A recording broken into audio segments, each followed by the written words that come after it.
آیا ایک آدمی کی شادی ہوئی, دلہن نے پہلی رات کو بولا کہ آپ مجھے وَلَا يَحِلُّ لَهُنَّ أَن يَكْتُمْنَ مَا خَلَقَ اللَّهُ فِي أَرْحَامِهِنَّ. اللہ نے عورت کو حکم دیا, مسلمان عورت کو, کہ اگر تمہیں طلاق ہو جائے تو تمہارے پیٹ میں اگر حمل ہے, اس حمل کو, اس پریگننسی کو تمہیں چھپانے کی اجازت بولے نہیں ہے, اگر تم اللہ اور آخرت پر ایمان رکھتی ہو. یہ بھی ہوتا ہے آج کل, کیونکہ اس معاملے میں مرد عورت کی زبان پر اعتماد کرتا ہے. اگر ایک مرد نے کسی عورت کو طلاق دی, عورت کو اگر حمل ہے وہ چھپا لے گی اور وہ بتائے گی مجھے مینسز آنا شروع ہو گئے. مرد یقین کر لے گا بھائی 3 مینسز گزر گئے, عدت ختم. کسی اور مرد سے نکاح کرے گی, اس کو بتائے گی بھائی میری عدت پوری ہو گئی ہے. اس بات کا امکان ہے کہ وہ بچہ کسی اور مرد کے کھاتے میں ڈال دے. مرد تو نہیں دیکھ رہا کہ واقعی عدت ختم ہوئی ہے, یہ تو یہ عورت جانتی ہے اور اللہ جانتا ہے. تو اس معاملے میں اللہ نے حکم دیا عورت کو کہ وہ خیانت بولے نہیں کرے. مردوں کو اللہ نے حکم دیا کہ جب بھی کسی عورت کو تم طلاق دو گے تو اس کا مال چھیننے کی تمہیں اجازت نہیں ہے. لا يحل لكم ان تاخذوا مما آتيتموهن شيئا, جو کچھ اس کو دیا ہے نا شادی سے پہلے, ایک دھیلا بھی واپس لینے کی اجازت بولو نہیں ہے. آج جہیز بھی جو وہ اپنے گھر سے لائی ہے نا وہ بھی ہتھیار لیتے ہیں. اپنے دیے ہوئے گفٹ تو واپس لیتے ہی ہیں, جو وہ اپنے گھر سے لائی ہے وہ بھی ہتھیار لیتے ہیں. یہ سارے قرآن کے احکام ہیں جس کی آج دھجیاں اڑائی جا رہی ہیں, کیونکہ ان احکام کا لوگوں کو علم ہی نہیں ہے. لوگ محرم میں کربلا, ربیع الاول میں جو مخصوص بیانات ہوتے ہیں وہ یعنی سیزن وائز چل رہے ہوتے ہیں. ہم لوگ جو پریکٹیکل لائف ہے, ہماری عملی زندگی ہے, جس کے لیے پیغمبر صلی اللہ علیہ وسلم کو بھیجا گیا معاشرے کی اصلاح کے لیے, اللہ کے حقوق سکھانے کے لیے اور ایک دوسرے کے حقوق سکھانے کے لیے, اس پریکٹیکل لائف کی طرف ہماری توجہ نہیں ہے. ہم دوسری چیزوں میں زیادہ لگ گئے ہیں. بس وہ جوشیلی تقریریں, لوگوں کو رلانا دھلانا, یہ کام رہ گیا ہے. بہت سو کا, سب کا نہیں. اہل حق ہر دور میں رہیں گے. تو اللہ نے حکم دیا کہ ڈیورس کے بعد آپ کو عورت سے کچھ لینے کی اجازت بولو نہیں ہے. ہاں, خلا کی صورت میں مہر واپس لے سکتے ہو. خلا یہ ہوتا ہے کہ مطالبہ عورت کی طرف سے ہو طلاق کا. آپ تو نہیں دینا چاہتے, اچھی بلی زندگی گزر رہی ہے, اسی کو دماغ خراب ہو رہا ہے اس کا, نہیں مجھے نہیں رہنا. تو پھر اس صورت میں مرد اگر ڈیورس دے تو وہ یہ شرط لگا سکتا ہے کہ میرا خرچہ واپس کرو. خام خام کیوں کرایا خرچہ؟ کچھ دن پہلے ایک واقعہ سامنے آیا, ایک آدمی کی شادی ہوئی, دلہن نے پہلی رات کو بولا کہ آپ مجھے پسند نہیں ہو, میں تو کہیں اور شادی کرنا چاہتی تھی, ابا نے آپ کے متھے باندھ دیا. حالانکہ 6 مہینے سے تیاریاں چل رہی ہیں. اب کیا گزرے گی اس آدمی کے اوپر؟ تو خیر اس نے تو اٹھا کے پٹخنا ٹھکائی لگانا شروع کر دی. کمبخت ایک میسج کر دیتی کہ میں راضی نہیں ہوں, میرا خرچہ کرا دیا, پہلی رات کو بول رہی ہے کہ نہیں ٹھکائی لگانی چاہیے تھی, میں نہیں کہہ رہا, لیکن اس نے لگائی ٹھکائی, غلط کیا اس نے. تو ایسے موقع پہ بھائی ٹھیک ہے اپنا راستہ لو, میرا خرچہ واپس. اب کون رکھے گا ایسی صورت میں؟ چاہتی کہیں اور تھی. بھائی تو چاہتی تھی بھی اگر کہیں اور, تو اب بتانے کی کیا ضرورت ہے؟ ہر بات بتائی تھوڑی جاتی ہے. بولو بھائی دل میں بولو چاہتی تو تھی, لیکن چلو ہو گئی, اب اسی کو چاہنا شروع کر دیں گے آہستہ آہستہ. گدھا بھی اگر آپ پال لینا تھوڑے دنوں میں اس سے بھی محبت ہو جاتی ہے. تو پورا 2 ہاتھ 2 پاؤں کا انسان ہے, تھوڑے دنوں میں اچھا لگنے لگے گا. یہ سوچ کے صبر کر لو, پوری رپورٹیں پیش کر رہی ہیں اس کو, پوری رپورٹ. تو ظلم وہاں سے ہو, مطالبہ وہاں سے ہو, تو پھر آپ واپسی کا مہر کا واپس مطالبہ کر سکتے ہیں. مجھے مہر دیا واپس دو. یہ بھی اللہ نے ان آیتوں میں حکم بیان کیا. ایک حکم اللہ نے یہ بھی بیان کیا کہ اگر رخصتی سے پہلے طلاق ہو جائے تو پورا مہر نہیں دینا پڑتا, بلکہ آدھا مہر دینا پڑتا ہے. 1 لاکھ روپے مہر رکھا گیا تھا, آپ ابھی رخصتی ہوئی نہیں, آپ نے ڈیورس دے دی, تو پورا مہر نہیں ہے بلکہ آدھا مہر ہے. اس میں اللہ نے ترغیب دی ہے کہ مرد پورا دے دے تو اچھا ہے, اور عورت کو ترغیب دی ہے کہ آدھا بھی معاف کر دو تو اچھا ہے. ترغیب دونوں کو دی جا رہی ہے, چھوڑو بھائی, لیکن حکم بیان کیا جا رہا ہے کہ مرد کو آدھا دینا پڑے گا اگر وہ مطالبہ کرے. اور اللہ نے اہم حکم یہ بھی بیان کیا کہ جب عورت کو طلاق دو تو جہاں وہ طلاق کے بعد نکاح کرنا چاہتی ہے اس کے نکاح میں رکاوٹ مت بنو. کباب میں ہڈی بننے کی کوشش مت کرو. یہ بھی زمانے جاہلیت میں ہوتا تھا اور آج بھی ہوتا ہے. فلا تعضلوهن ان ينكحن ازواجهن, اگر تم نے چھوڑ دیا ہے اس کو. عرب اس کو غیرت کا مسئلہ بنا لیا کرتے تھے کہ ہم نے چھوڑا ہے تو اب ہم کہیں اور اس کی شادی نہیں کرنے دیں گے. ہمارا معاذ اللہ یوں کہتے تھے تھوکا ہوا مال, جیسے آج بھی لوگ کہتے ہیں ہم نہیں کہیں اس کو نکاح کرنے دیں گے. اس سے بھی قرآن نے کیا کیا؟ منع کیا. اور اس سے بھی منع کیا کہ اپنی مرضی سے زبردستی اس کا نکاح بھی مت کراؤ طلاق یافتہ کا. ینکحنا ازواجہن، اپنے سلیکٹڈ شوہر سے نکاح کرنا چاہتی ہے تو تم کباب میں ہڈی بولو نہیں بنو، یعنی اس کو یہ رائٹ ہے کہ وہ جہاں چاہے نکاح کرے. یہ بھی خرابی ہے آج کل بعض علاقوں میں، یہ خرابی ہے کہ بیوہ کو یا طلاق یافتہ کو نکاح تو کرنے دیتے ہیں، لیکن بعض علاقوں میں دستور ہے نکاح ہمارے ہی خاندان میں ہوگا، آپ ہمارے خاندان سے باہر نہیں جا سکتی. اس کو بھی قرآن نے کیا کیا بولو ختم. نکاح بھی سے بھی نہیں روک سکتے، اور نکاح بھی وہاں ہوگا جہاں آپ نہیں بلکہ یہ چاہے. اس میں اللہ نے عمر کی کوئی قید نہیں لگائی. 40 سال کی بیوہ یا طلاق یافتہ ہو، 50 سال کی ہو، 55 سال کی ہو، یہ تمہارا ہیڈ ایک نہیں ہے. تمہیں زیادہ ٹینشن لینے کی ضرورت نہیں ہے. لوگ بڑی ٹینشن لے رہے ہوتے ہیں کہ تمہیں ضرورت کیا ہے، اب 4 بچے ہیں تمہارے، 5 بچے ہیں، اس عمر میں تمہیں شادی کرتے ہوئے شرم نہیں آتی. چھوڑو بھائی، کیا ضرورت ہے.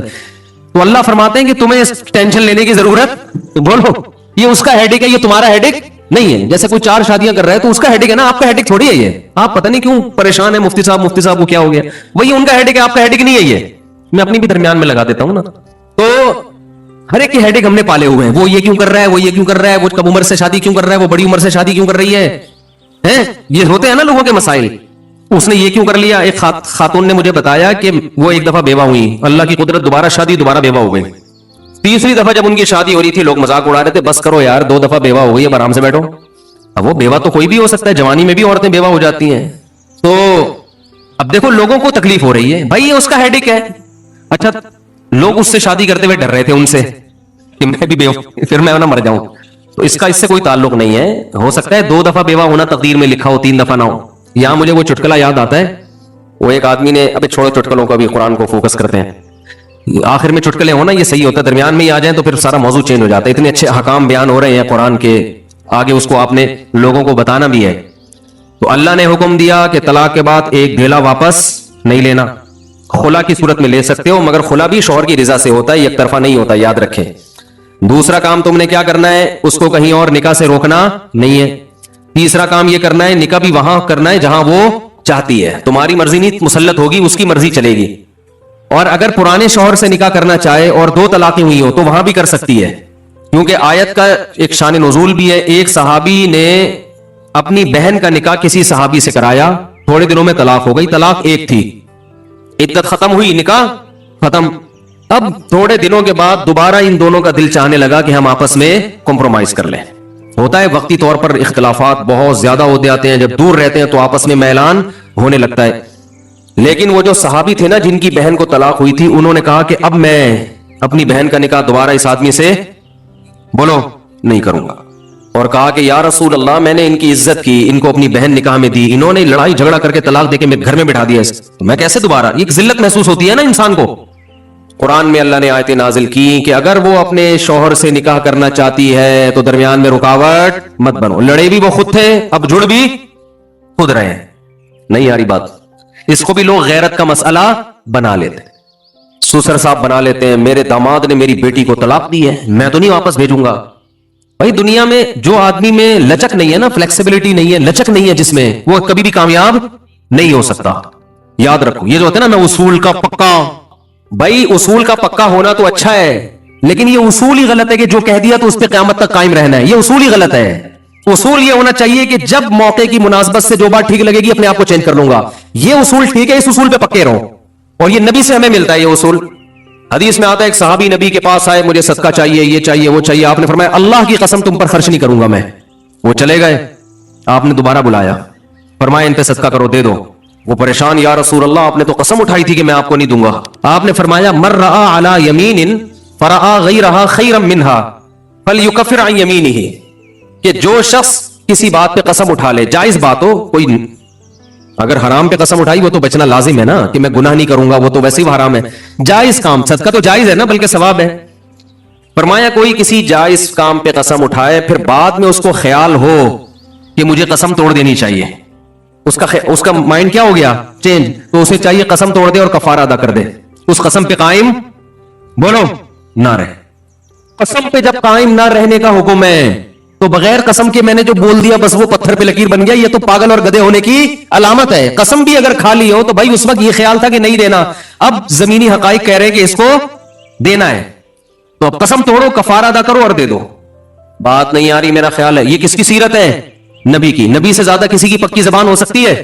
لیکن ایسی لچک سکھائی ہے کامیاب بننے کے لیے کہ یہ نہیں کہ جو کہہ دیا تو وہ پتھر پہ لکیر. گراؤنڈ ریئلٹی کے لحاظ سے, ماحول کے چینج ہونے کے لحاظ سے آپ نے اپنا رویہ کیا کرنا ہے؟ چینج کرنا ہے.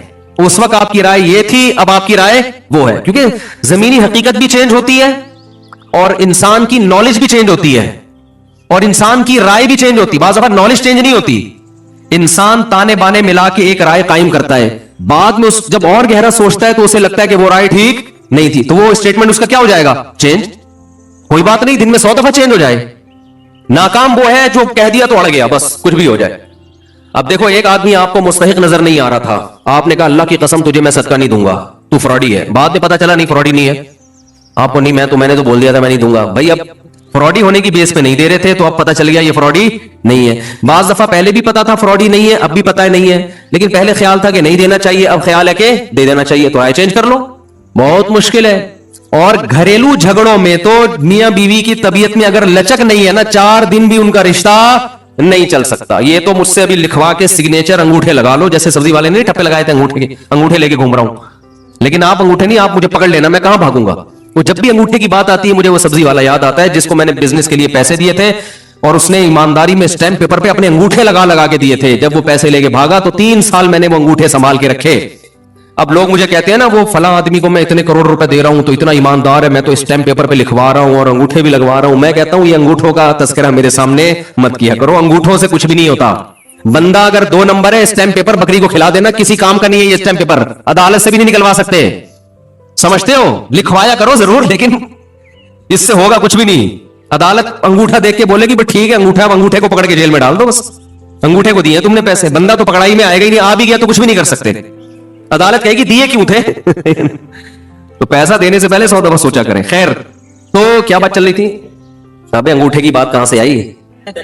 ہاں, لچک پیدا کرنا چاہیے. میاں بیوی کا رشتہ تو ایسا ہے کہ اگر آپ کہیں کہ جو میں نے کہہ دیا بس وہ کیا ہے, آرڈر از آرڈر, تو بھائی اس کا مطلب آپ میدان جنگ میں کھڑے ہوئے ہیں, دشمن کی فوجیں آپ کے سامنے, اور آپ ایک فوج کی کمانڈ کر رہے ہیں کہ گولی چلانے کا آرڈر دیا تو کیا کرنا ہے؟ یہ گھر ہے, یہ میدان جنگ بولو نہیں ہے. یہاں آپ کا اسٹائل یہ ہونا چاہیے, آپ نے بیوی کو آرڈر دیا, گراؤنڈ ریئلٹی یہ کہہ رہی ہے کہ بھائی میرا روب اس پر بیٹھا ہوا ہے اور وہ پکوڑے بنا کے خود ہی کھا رہی ہے, آپ کو ایک لقمہ بھی نہیں کھانے دے رہی.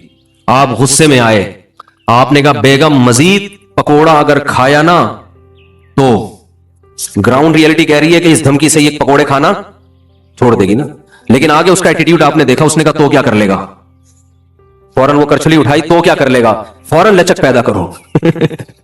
بولو تو صبر کروں گا اور کیا کروں گا, یہ کامیاب, یہ گھر کیا کیسے چلے گا, یہ رشتہ جوڑا رہے گا. اگر آپ نے اس کے ایٹیٹیوڈ دیکھ کے, اس کی پیشانی پہ سلوٹیں دیکھ کے اپنی دھمکی کو واپس نہیں لیا تو یہ گھر کیا ہوگا, پکوڑے تو کھا لو گے آپ لیکن آپ کے بچوں کی ماں مارکیٹ سے شارٹ ہو جائے گی. تو اس میں گھر کے اندر کا اصول لچک, کامیاب آدمی وہ. ہاں ناقابل برداشت کوئی معاملہ ہو جائے تو ایک الگ بات ہے.